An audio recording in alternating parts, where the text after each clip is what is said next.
to Rating the List, where we review, discuss, and reimagine popular movie lists objectively. We're your hosts. I'm Jerry. And I'm Brad. And on this episode, we'll be exploring number 16 from Sports Illustrated's The Top 50 Sports Movies of All Time. All right, number 16 is North Dallas 40.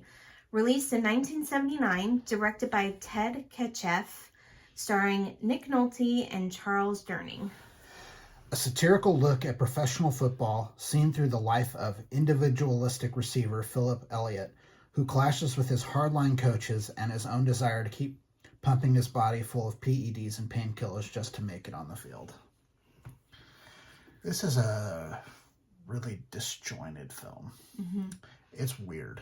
It is weird, but I do have to say, I felt that first scene where they're just showing the credits and he's trying to get out of bed. Yeah. I'm like, oh man, this guy's in a lot of pain. Yeah. You know? He sold that well. Yeah. Yeah, the thing that I think the biggest problem with this movie is it feels like they must not have had a lot of like great takes from a lot of different scenes, because the editing of this movie is real choppy.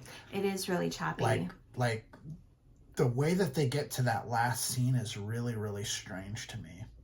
Like the scene where he basically has to, quit or be fired kind of situation. Oh yeah. It's like, that's, to me, it's like, where did this come from? Not only that, I was like, wait, what are they...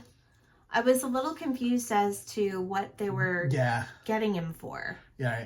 They weren't real clear about it. Well, they got him for, I guess they were following him because, he's like, smoking weed or whatever. And it's like... Okay, but it's all right to almost rape a woman. That's okay. Yeah, there's a lot of weird stuff. But, it was funny. I was telling her... I'm like, a lot of this stuff is like super over the top, but like it really like matches stories I've heard. My grandfather, step-grandfather, he managed an apartment complex in the I think it was late 60s, early 70s, and it was in Alameda. So a lot of the Raider players were living in and around there, and I was telling her about the story about like about John Matuszak, and then like all of a sudden, like, the scheme... He appears in the movie.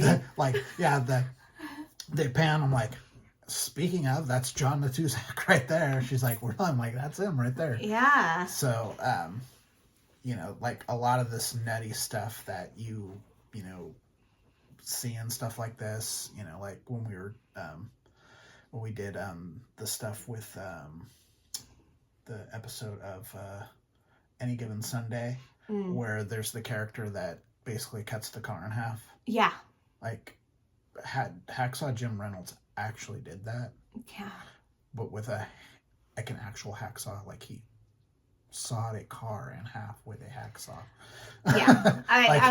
Yeah. It was hard for me to watch, like, the party scene. Yeah.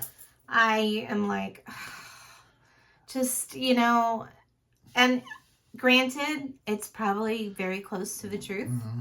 As to what happens, unfortunately. The biggest thing for me is, like, the thing I didn't get at all was, like, I understand the purpose of the girlfriend character in this, but what I don't get is, like, they never explain, why does she show up to this party? They don't talk about it. Like, was she friends with the person? Like, he asked, and she's like, thought it would be fun. Guess it wasn't. It's like, but, like, how did you get invited to it in the first place? Yeah. I mean, she's a beautiful woman, but she like the kinds of women that get invited to that are like supermodels and that kind of Well, did you notice that she was the only brunette? Yeah. At the place? It's like, well, I think that was more to kind of clue in that she's the one we're supposed to be paying attention. I think that was a story thing, but it was just odd, like. Like, how did you even get involved in this? And he's like, like, there's a scene where they're like, what do you do for a living? She doesn't have a job. It's like... She's like, I don't have a job. But you, like, how do you have a... You have a ranch. She had a ranch with, like, horses. And you're like, what is going on? How do you make your money? Are you a freaking hooker? Like, what? Yeah, are you a call girl? Like, what is your deal? There's, like, so many weird, like, easily, like... answered like things like that. Like, why wouldn't you just bother to answer it in the script?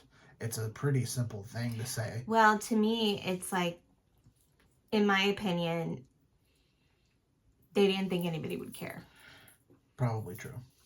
They wouldn't care. Like, we wouldn't care where she came from. We wouldn't care who she is, really. She's just basically there for him. Yeah. Yeah. Movie's super dated. Very dated. And, like, a lot of it just doesn't make, like, a lot of sense. Like, he's been in the league for 6 years. So he's basically, you know, he's a veteran. And, you know, they show him, like, you know, just trying to stay on the field, so his like body's breaking down or whatever. He seems like he's been playing way longer than 6 years. Yeah.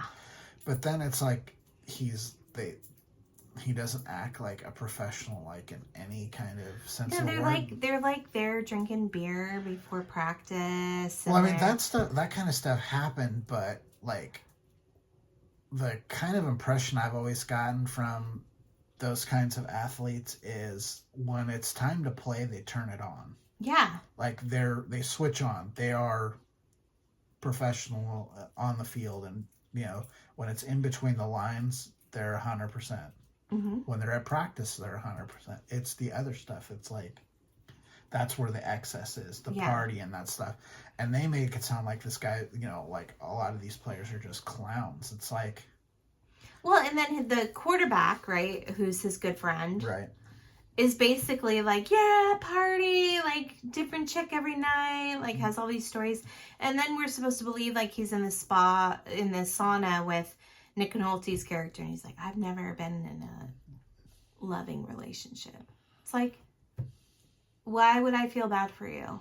Like, right. You haven't been looking for a loving relationship. Yeah, you basically lived exactly the life that you wanted. Yeah, so what, you know, I had no sympathy for any of the characters. I didn't Nobody. Either. None.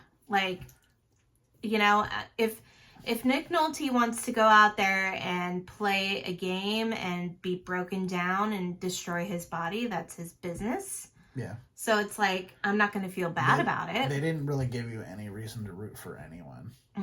No. And The girlfriend had boxer's wife syndrome. Yes.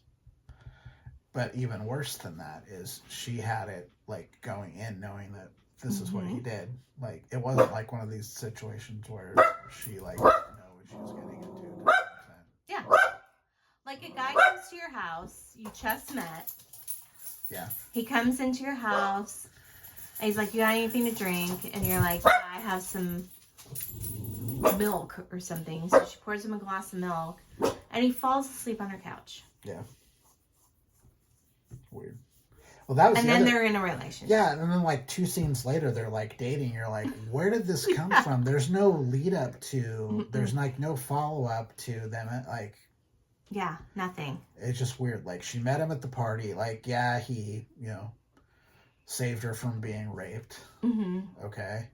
Yeah. But is that reason enough to like start dating the guy? It's just like she didn't seem to be really. She didn't really seem to be into him at all. At all, and then like all of a sudden she's like madly in love with him. It was weird. Very weird.